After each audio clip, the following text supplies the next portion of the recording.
Hello friends and welcome back to our channel. It is time for a story. Today's story is called The Dragon's Scales and this is by Sarah Albee and illustrated by John Manders. We hope you enjoyed this story.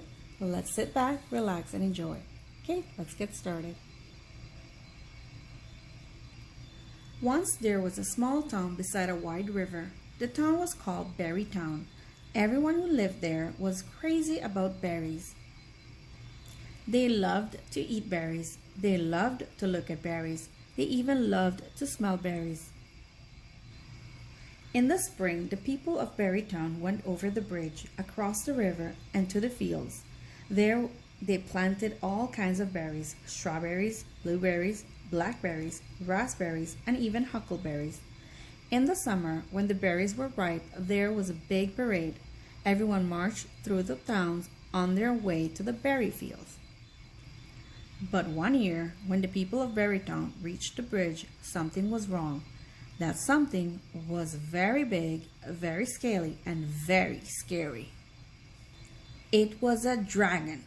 "No one may cross this bridge," said the dragon. "The berries are all mine." The townspeople sadly turned away. They wanted the berries, but what could they do? The dragon was bigger and stronger and scarier than any of them. "Wait!" came a small voice.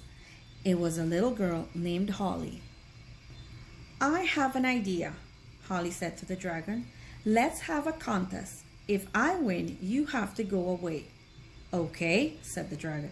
"But if I win, then everyone has to work in the berry fields for me." "Is that okay?" Holly asked. The people of Berry Town nodded. It was their only chance. The schoolteacher stepped forward.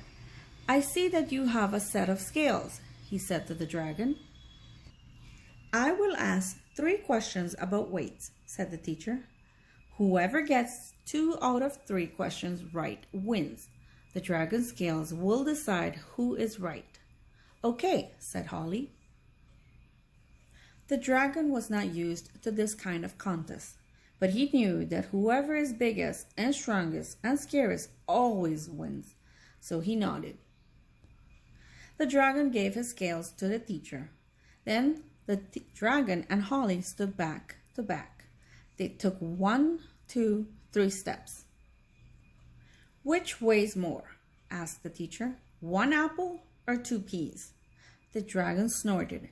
"Everyone knows that 2 things weigh more than 1, he said. "So 2 peas weigh more than 1 apple." "2 things don't always weigh more than 1 thing, said Holly. "What matters is how heavy the things are. I know that an apple is heavier than 2 peas. Let's see who's right," said the teacher. The teacher put the apple on one side of the scales. He put the peas on the other. The apple side went down, the peas side went up. The apple weighed more than the peas. The townspeople cheered. The dragon snarled. Holly and the teacher smiled. "Next question," said the teacher. "Which weighs more, a little bag of gold or a big bag of cotton?" "Big things weigh more than little things," said the dragon. "So the big bag of cotton must weigh more than the little bag of gold." "Just because one thing is bigger than another doesn't mean it is heavier," said Holly.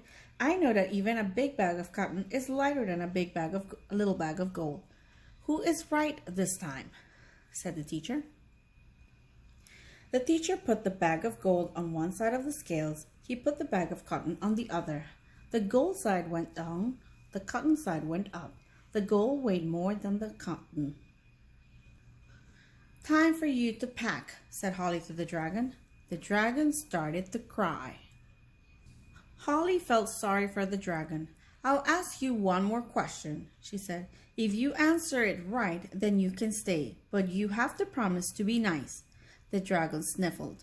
"I really am nice," he said, "but no one ever wants to share with a dragon." "Which weighs more?" Holly asked. "A bucket of bricks or a bucket of feathers?" "The buckets are the same size," said the dragon. "2 things that are the same." "Think very carefully," said Holly. The dragon took a deep breath. He thought very carefully. Bricks are heavier than feathers, he said. So, even though there is the same amount of bricks and feathers, the bucket of bricks must weigh more. Holly put the bucket of feathers on one side of the scales. She put the bucket of bricks on the other. The bucket of bricks side went down. The feather side went up. The bricks weighed more than the feathers. The dragon was right. And that's the story of how Berrytown got its very own watch dragon. The end. We hope you enjoyed the short story. We'll see you next time with another one. Goodbye.